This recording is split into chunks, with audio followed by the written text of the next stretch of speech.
광주의 역사는 근대 1세기만 본다면 그 흔적은 광주천 중심으로 이루어진다.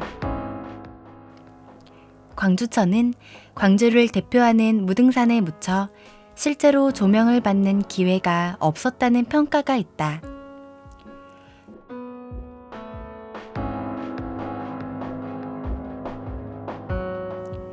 수천 년의 세월이 흘렀지만 예향, 미향, 의향이라고 불리는 모든 이야기는 광주천을 끼지 않고는 말할 수 없다. 광주천은 증심사천이 합류하는 원지교를 시작으로 최종적으로 서구 유촌동에서 영산강에 합류하는 총 길이 23km의 하천이다.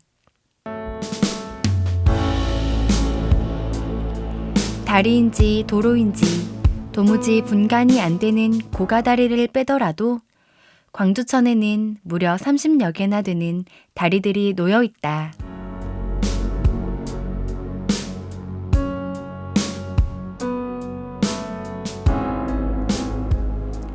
광주천은 큰 하천은 아니다. 영산강을 이루는 많은 지류의 하나다.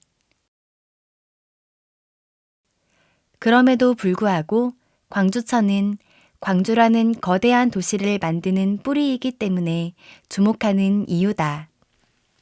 광주천의 강폭이 바뀐 것은 1930년대 일제강점기 때 하천 개수 사업으로 변형되기 시작했다. 폭이 넓은 곳은 100여 미터가 되기도 했으나 좁은 하천이었다. 광주대교나 중앙대교라고 불린 것은 다리를 처음 만들었을 때 광주교나 금교, 부동교에 비해 크다 해서 붙여진 이름이다.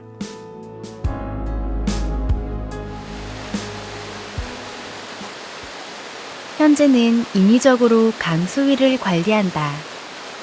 광주천 하류에서 정수한 물을 지하 관로를 통해 상류 쪽으로 보내고 증심사천과 광주천이 합류하는 곳에서 방류를 한다. 그리고 원지교에서 합류하기 시작한다.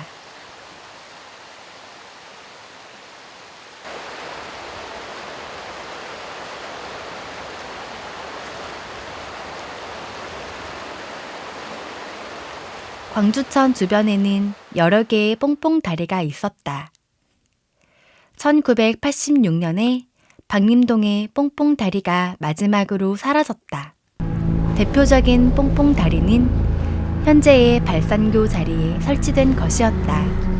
1960년대에 만들어져 인근의 전방과 일신방직 공장 여공들이 주로 이용했다. 지금의 발산교는 숭숭 구멍이 뚫려있는 디자인으로 난간이 만들어졌다. 비록 다리는 없어졌지만 뽕뽕다리가 있었다는 것을 상징하기 위해서라고 한다. 그 외에도 다리의 모양이 아래로 휘어 있어 배가 홀쭉하게 들어갔다는 의미로 배고픈 다리도 있다.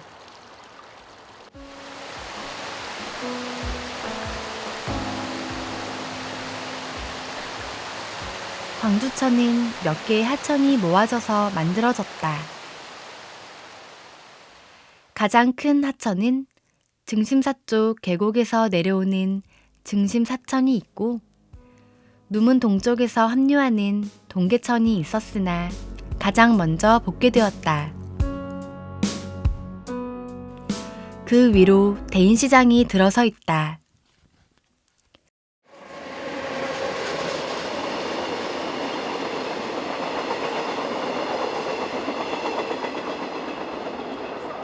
서방천은 전남대학교 정문 쪽을 거쳐서 오는 일대 하천이었다. 지금은 신안교 부근에서 하천이었다는 것을 볼 수 있다.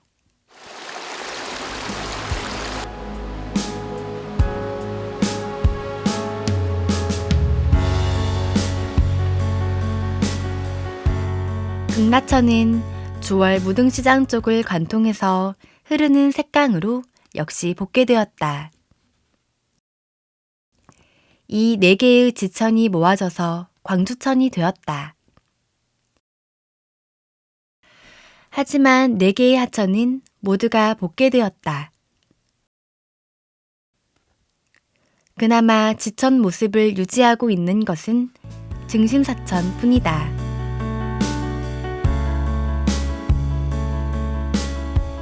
일부 자취가 양동 복개 상가이다. 200여 미터 정도만 복개해서 그 위에 양동 복개 상가를 조성했다. 그래서 우리는 광주천을 이루는 색강들이 있었다는 것을 모른 채 그 다리를 너무 빠르게 지나치는 바람에 그 의미를 새겨봐야 할 여유를 잊고 산다.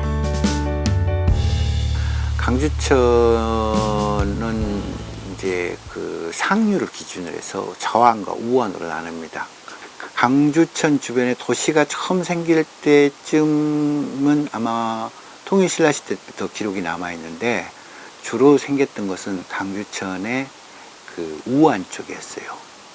우안 쪽이라면 쉽게 표현하면 금남로와 충장로가 있는 쪽 동네였어요. 그 지역은 평지입니다. 이 평지의 이점은 샘을 파면은 우물을 파면은 깊게 파지 않아도 물을 치수할 수가 있어요. 물은 항상 사람 생활에 중요하죠. 공업용수를 쓰든 식수가 됐든 생활용수가 되든 그걸 지속적으로 확보할 수 있는 게 우안 쪽, 충장로나 금남로 쪽에서 강주천의 그 건너편이었던 곳, 좀 더 쉽게 말하면 양림동이라든가 강주 향교가 있다든가 구동이나 사동이 있었던 쪽은 사람들이 살기 시작한 것은 전체 역사로 보면 짧은 기간입니다.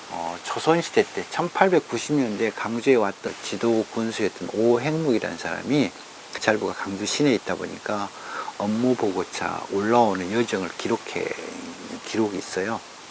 거기를 보면은 딱 강주천을 가로지는 다리가 딱 현재 사동 채부잣집 앞에 있었던 다리인데 그 다리 하나였을 뿐이에요. 그 다리 하나에 강주천 자안과 우안에 있던 사람들이 소통을 했던 거죠.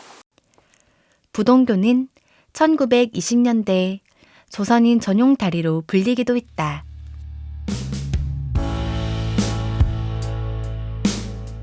부동교는 광주 3.1 만세운동이 발생한 역사적인 곳이다.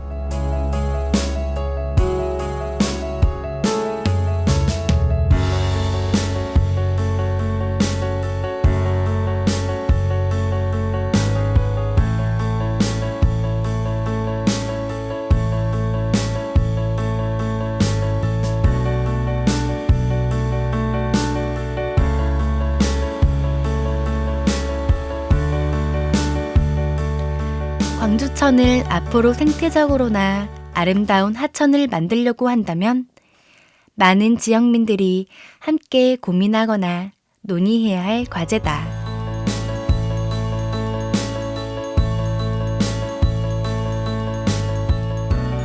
그동안은 사람들이 살기 위한 도구 정도로만 생각했던 광주천. 이제 광주천에 얽힌 문화와 역사, 그리고 삶에 대한 조명이 필요한 시기다.